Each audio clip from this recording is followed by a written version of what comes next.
Assalamualaikum warahmatullahi wabarakatuh. Selamat siang dan salam sejahtera bagi kita semua. Pertama-tama saya ucapkan terima kasih kepada Ibu Lustina Fajar Prastiwi, SEME, yang telah membimbing kami selama ini. Perkenalkan, kami mahasiswa dan mahasiswi dari Universitas Negeri Malang, Prodi Ekonomi Pembangunan, Ofrinka.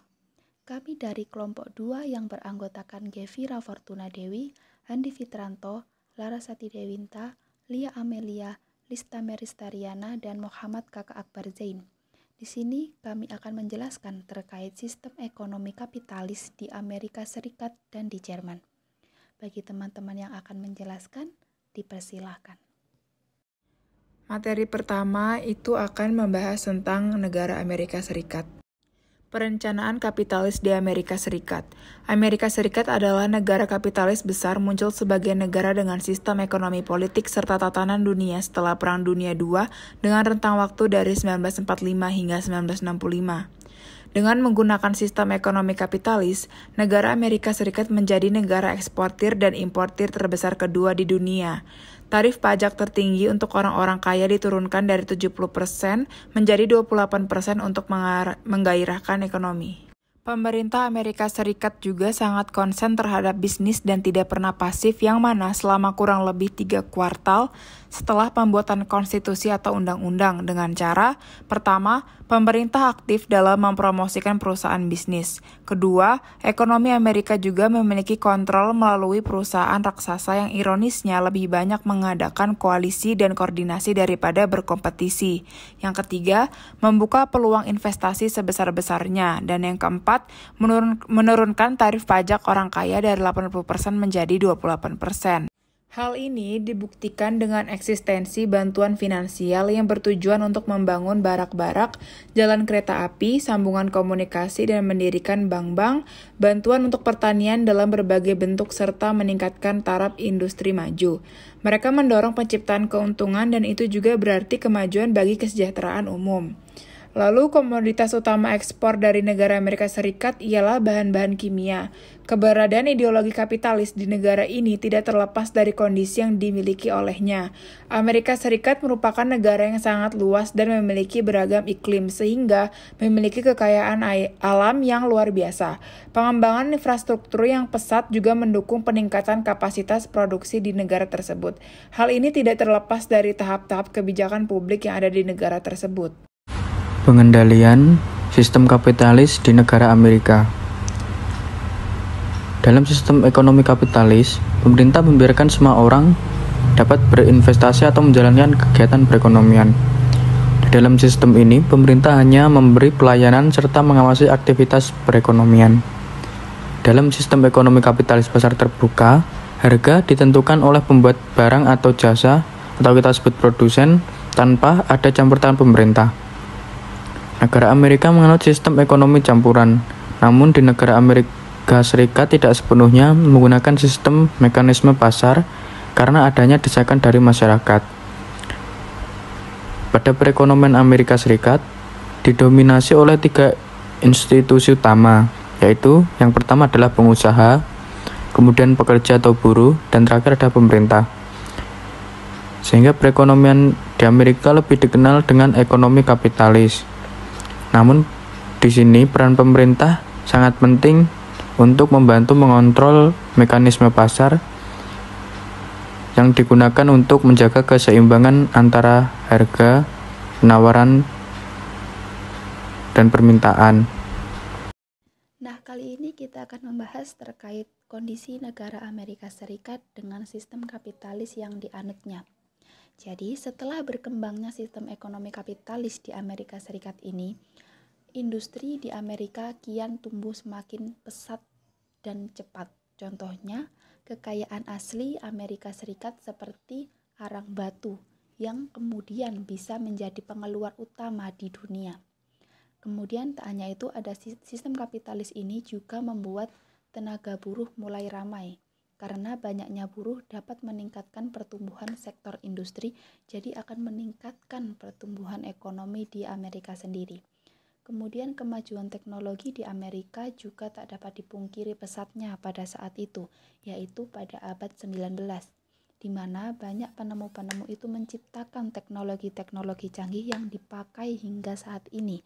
Contohnya seperti telegraf, telepon, kereta, dan juga kapal terbang. Namun setelah adanya pandemi COVID-19 yang melanda seluruh dunia pada awal 2019, perekonomian di Amerika Serikat ikut merosot dan GDP Amerika Serikat itu melambat. Krisis ekonomi di Amerika Serikat ini dikhawatirkan akan terjadi resesi yang akan mengakibatkan jumlah PHK meningkat, menurunnya pendapatan bisnis, dan juga meningkatnya jumlah pengangguran di Amerika Serikat. Pemerintah Amerika Serikat melakukan hutang lagi untuk mengatasi krisis ekonomi yang terjadi. Padahal mengingat hutang Amerika Serikat sendiri itu sudah sangat banyak dan dikhawatirkan akan membahayakan negara tersebut jika terlalu banyak hutang. Sebenarnya solusi menambah hutang di saat krisis itu bukan mensejahterakan rakyat, namun malah menambah jurang kemiskinan dari negara tersebut. Belum lagi banyaknya kebijakan-kebijakan yang menguntungkan oligarki dari sistem kapitalis yang dianutnya.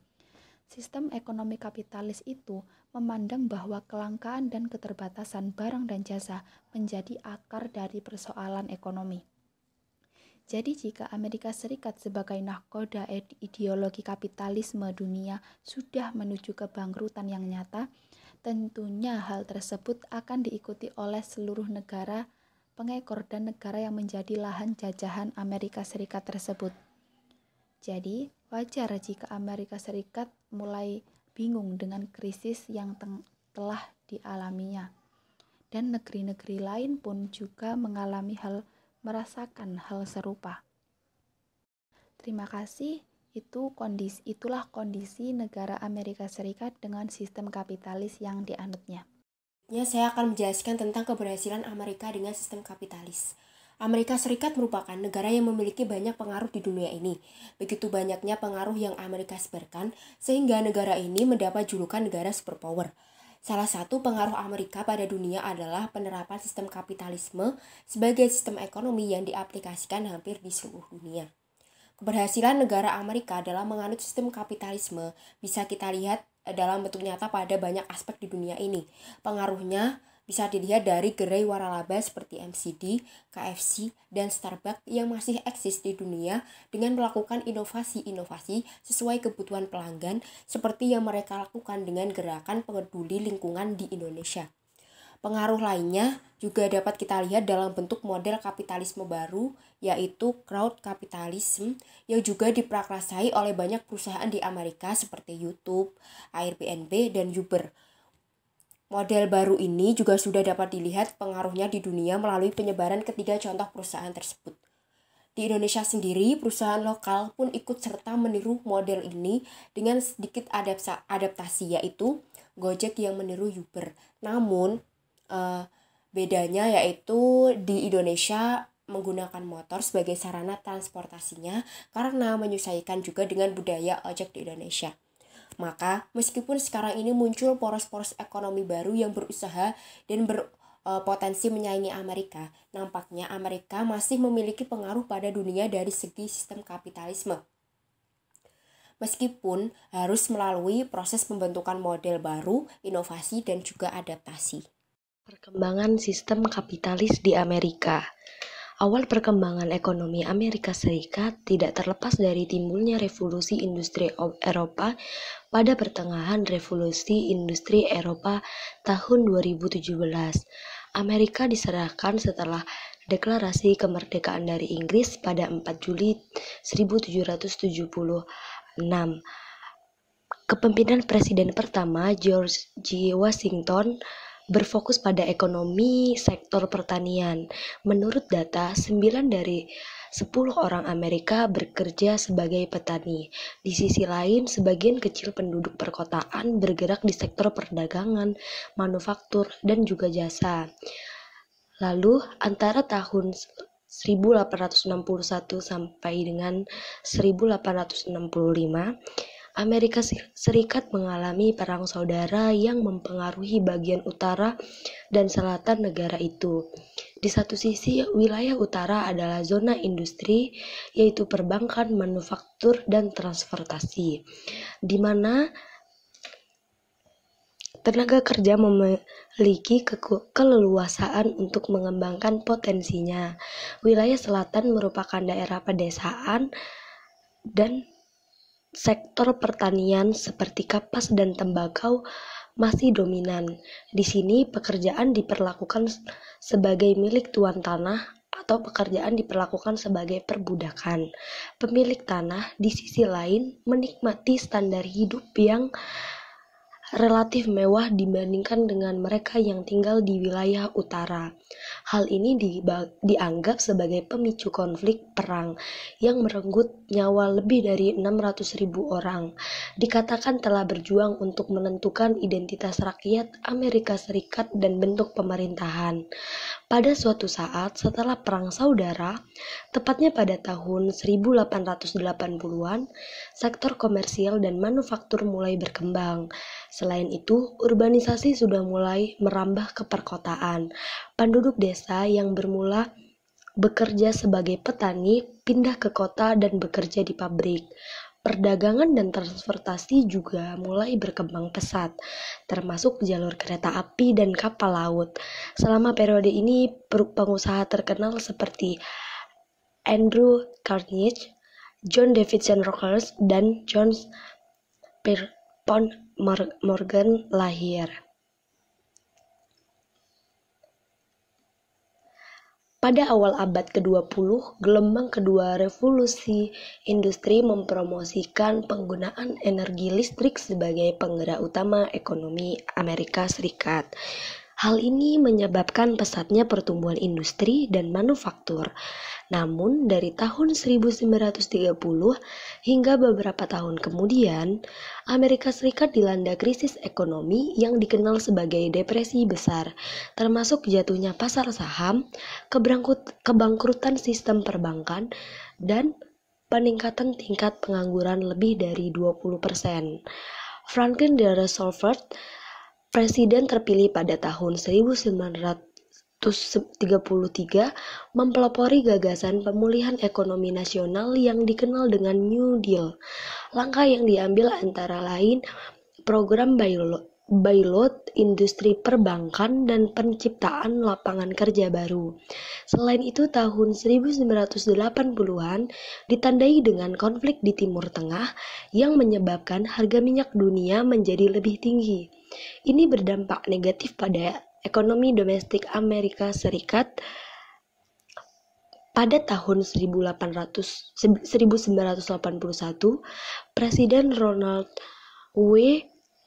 Reagan memberlakukan kebijakan penurunan tarif untuk mendorong pertumbuhan ekonomi dan konsumsi di sektor yang aktual. Selain itu, untuk meningkatkan produktivitas usaha dan perdagangan, pemerintah telah melakukan deregulasi dan penetapan aturan perdagangan yang fleksibel. Kebijakan ini ditinjau berhasil memulihkan situasi perekonomian domestik. Sebagai akibatnya, menciptakan Reagan sebagai keliru satu presiden paling terkenal di Amerika Serikat. Pada era 1990-an, ditandai menggunakan pertumbuhan teknologi yang mulai merogoh peranan krusial pada perekonomian Amerika Serikat. Meski telah dikembangkan dalam kurun 1970-an, tetapi dalam masa 90-an itulah teknologi personal komputer dipakai secara masif. Pemanfaatan teknologi personal komputer sanggup menciptakan ekonomi Amerika Serikat sebagai semakin bertenaga dan stabil. Masa itu pula melahirkan inovator-inovator ulung, misalnya Steve Jobs, Sergey Brin, Larry Page, Bill Gates, dan Jerry Yang and David Filo. Di era ini dikenal juga klaster-klaster ekonomi di mana penemuan-penemuannya diciptakan, yang salah satunya merupakan Silicon Valley. Selanjutnya, Masa 2000-an, Poli memunculkan pengusaha-pengusaha baru yang menjalankan usaha berbasis internet atau dikenal menggunakan kata .com companies. Pada 2008, Amerika Serikat mengalami krisis finansial yang diawali menggunakan kebangkrutan forum keuangan Lehman Brothers, lalu menyeret negara-negara lain pada krisis global. Bagi Amerika Serikat, krisis ini adalah yang terburuk semenjak Perang Global Kedua. Berbagai kebijakan ekonomi diambil untuk memulihkan perekonomian domestik. Kedua satunya berupa kebijakan moneter yang dikenal menggunakan kata quantitative easing dilakukan Bank Sentral Amerika. Menurut kelompok saya, Amerika adalah contoh negara yang menjadi maju dengan sistem kapitalisnya. Dan Amerika juga menjadi salah satu pelopor sistem kapitalis dunia. Kebebasan menjadi salah satu alasan mengapa negara ini menjadi negara maju, bahkan menjadi negara adidaya. Masyarakat negara kapitalis cenderung bersaing lebih ketat, sehingga terus berusaha mencapai efisiensi tertinggi antar individu, yang jika seluruh masyarakat melakukan itu, maka negara akan ikut berkembang dan lama-kelamaan akan menjadi negara maju. Amerika juga pernah menjadi salah satu negara yang menjadi pemimpin dalam suatu gerakan di dunia, yaitu pembagian blok, yang terdiri dari blok barat yang beraliran kapitalis, yang terdiri dari negara Amerika, Inggris, Belanda, Belgia, Denmark, Italia, Jerman Barat, dan lain-lain. Sedangkan untuk blok timur atau yang beraliran sosialis atau komunis terdiri dari Uni Soviet, Cekoslowakia, Jerman Timur, Hongaria, Polandia, Romania, dan lain-lain. Pembagian ini juga menyebabkan suatu peristiwa yang bernama Perang Dingin antar blok besar dunia tersebut. Itu tadi penjelasan dari teman-teman sekalian terkait sistem ekonomi kapitalis di Amerika Serikat. Nah, sekarang kita akan berlanjut ke sistem ekonomis yang dianut oleh negara Jerman. Perencanaan kapitalis negara Jerman. Perencanaan negara Jerman merupakan yang menerapkan ideologi kapitalisme campuran. Dengan adanya penggunaan dari ideologi ini, maka negara Jerman juga turut menerapkan tarif pajak yang kompetitif bagi industri yang ada di negaranya. Hal ini menyebabkan adanya pendidikan gratis hingga masa perkuliahan sarjana bagi siapapun yang ada di negara tersebut. Hanya saja bagi setiap warga negara pun tarif pajak juga tinggi, maka dari itu salah satu kewajiban warga negara ialah membayar pajak. Pengendalian sistem kapitalis di negara Jerman. Pengendalian ekonomi kapitalis di negara Jerman yaitu pemerintah memberi kewenangan atau kebijakan kepada masyarakatnya atau kepada semua orang untuk menjalankan aktivitas perekonomian. Seperti yang kita ketahui bahwa Jerman adalah negara yang memiliki ekonomi terbaik. Selain itu, Jerman juga termasuk negara eksportir terbesar di dunia. Sektor industri di Jerman yang meliputi bidang ekspor adalah seperti mesin, mobil, logam, bahan kimia, dan lain-lain. Di negara Jerman, pemerintah memiliki kewenangan atau memberi kewenangan kepada semua orang untuk menjalankan aktivitas ekonomi tanpa ada unsur campur tangan. Tugas pemerintah di sini hanya memberikan jaminan pelayanan sosial, dan lain-lain. Nah, selanjutnya yaitu kondisi Jerman dengan sistem kapitalis. Perekonomian nasional Jerman itu terpusatkan pada barang dan jasa yang diproduksi oleh industri. Perekonomian di Jerman itu menganut sistem ekonomi sosial. Artinya yaitu negara menjamin kebebasan bertindak di bidang ekonomi dan juga berusaha menyediakan sarana penyeimbang sosial. Negara Jerman itu negara yang sangat mementingkan kemakmuran rakyatnya.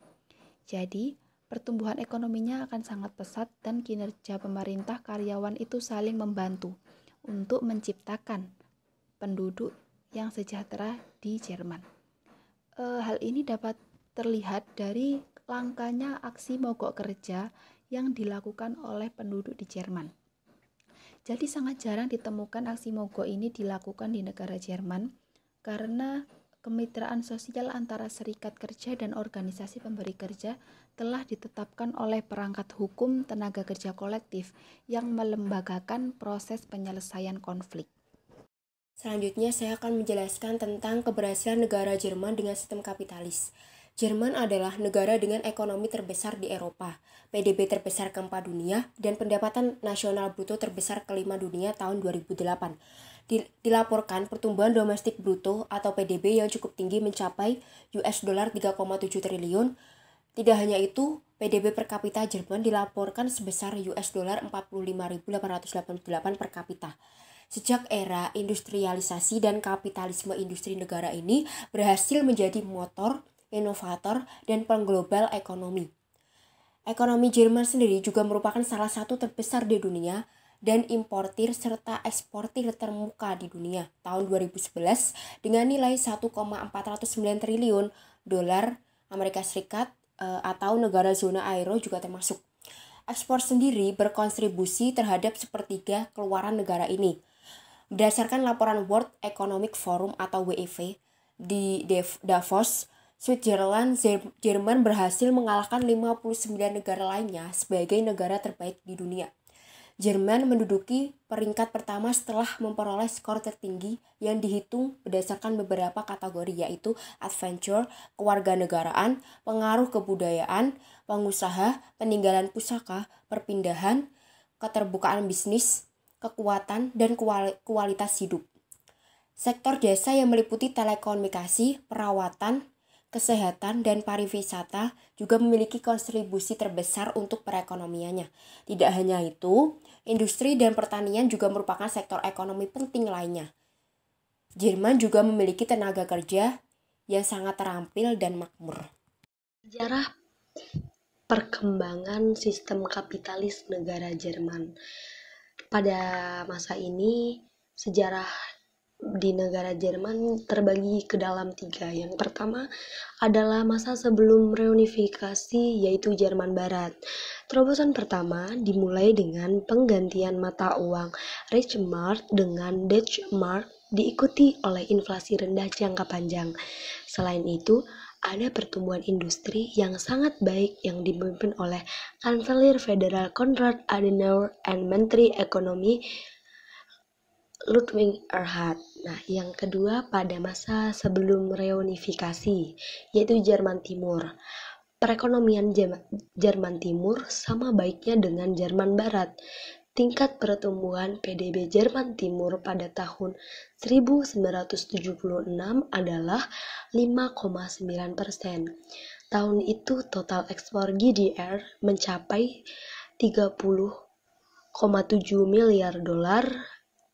65% diantaranya diekspor ke negara komunis lainnya. Selain itu, tingkat pengangguran di Jerman Timur adalah 0%. Lalu masa yang ketiga adalah setelah reunifikasi. Pada tahun 2011, Jerman tercatat sebagai eksportir terbesar kedua dan importir terbesar ketiga di dunia. Ekonomi Jerman sebelumnya stagnan di tahun 2000-an. Pada saat itu, tingkat pertumbuhan tahunan terburuk adalah 1,0% pada tahun 2003, tetapi masing-masing sebesar 1,4% pada tahun 2002 dan 2005. Selama periode yang sama, tingkat pengangguran Jerman sangat tinggi dan PDB Jerman menurun pada kuartal kedua dan ketiga tahun 2008. Negara itu akhirnya mengalami apa yang dikenal sebagai resesi. Pada Januari 2009, di bawah kepemimpinan Perdana Menteri Angela Merkel, pemerintah federal memutuskan paket stimulus ekonomi senilai 50 miliar atau setara dengan 70 miliar US dollar. Tujuan dari stimulus adalah untuk melindungi beberapa sektor dan mencegah pengangguran meningkat. Berkat kebijakan positif Merkel, Jerman akhirnya bisa keluar dari resesi pada akhir tahun 2009. Hal ini juga disebabkan oleh peningkatan ekspor ke negara-negara di luar kawasan Euro, sehingga meningkatkan nilai ekspor negara-negara tersebut. Pada tahun 2011, Jerman adalah negara impor dan ekspor terbesar ketiga di dunia. Pada tahun yang sama, Jerman berhasil menorehkan sejarah ekonominya. Negara ini telah berhasil mengekspor lebih dari 1 triliun euro atau setara dengan 1,3 triliun US dollar. Nilai tertinggi dalam sejarah. Sejak saat itulah, jumlah pekerja juga meningkat menjadi 41,6 juta, tertinggi saat itu. Pada 2012, ekonomi Jerman adalah yang terkuat dari tetangganya. Menurut kelompok kami, penggunaan sistem kapitalis pada negara Jerman terjadi karena pada akhir runtuhnya Nazi. Negara Jerman dipisahkan menjadi dua, yaitu Jerman Barat dan Jerman Timur. Kedua negara tersebut menganut sistem yang berbeda.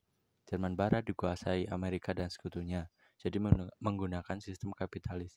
Sedangkan pada Jerman Timur dikuasai Uni Soviet, jadi menggunakan sistem sosialis komunis.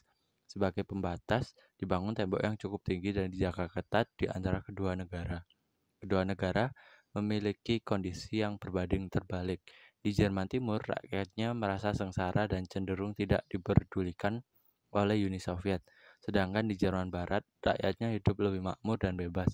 Hingga pada 9 November 1989, tembok yang membatasi kedua negara runtuh dan rakyat Jerman bersatu kembali di bawah pimpinan Jerman Barat yang menganut sistem kapitalis.